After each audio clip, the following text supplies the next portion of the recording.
Aujourd'hui, le Québec tourne une page.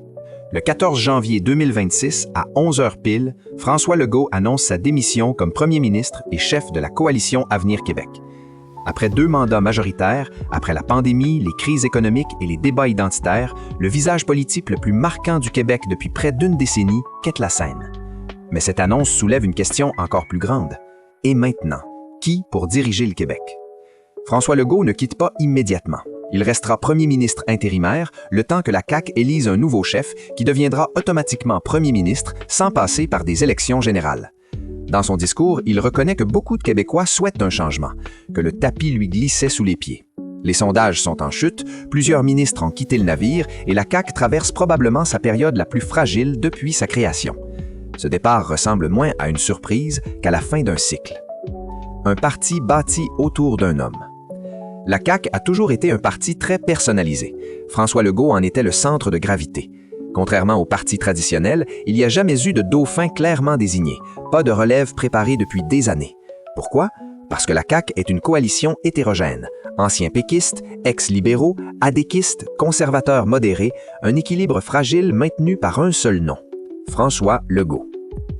La question de la relève.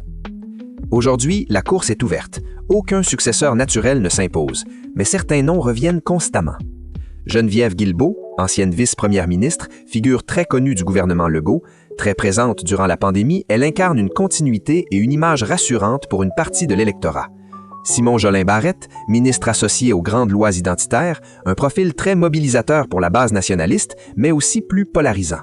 Sonia Lebel, reconnue pour sa rigueur et sa gestion des finances publiques, un profil de chef gestionnaire plus centriste. Bernard Drainville, politicien d'expérience, connu pour ses positions fortes sur l'identité et l'éducation, un visage familier mais polarisant. Et France-Hélène Duranceau, plus discrète mais solidement ancrée dans les enjeux économiques et la crise du logement, un pari plus technocratique. Un autre nom revient souvent dans les discussions, Mario Dumont. Ancien chef de l'ADQ, figure marquante de la politique québécoise des années 2000, plusieurs se demandent s'il pourrait faire un retour. Mais jusqu'ici, Mario Dumont a été clair. Il dément les rumeurs et ne semble pas intéressé à revenir en politique active. Pour l'instant, ce scénario relève davantage de nostalgie politique que d'un réel projet. La CAQ doit maintenant se réinventer ou risquer l'effondrement. Les prochaines élections sont prévues à l'automne 2026. Le prochain chef aura très peu de temps pour rassembler, convaincre et redonner une direction claire à un parti en perte de repères. Ce qui se joue ici dépasse un simple changement de chef. C'est la fin d'une ère politique. Alors, imaginons demain. Un Québec dirigé par une nouvelle figure, un parti obligé de se définir autrement que par un seul homme et un électorat prêt à rebattre les cartes. La question n'est plus seulement qui succédera à François Legault, mais bien quel Québec émergera de l'après-Legault. Si ce genre d'analyse t'aide à mieux comprendre ce qui se joue derrière l'actualité, abonne-toi à notre chaîne. Merci d'avoir écouté. On se retrouve très bientôt pour imaginer demain.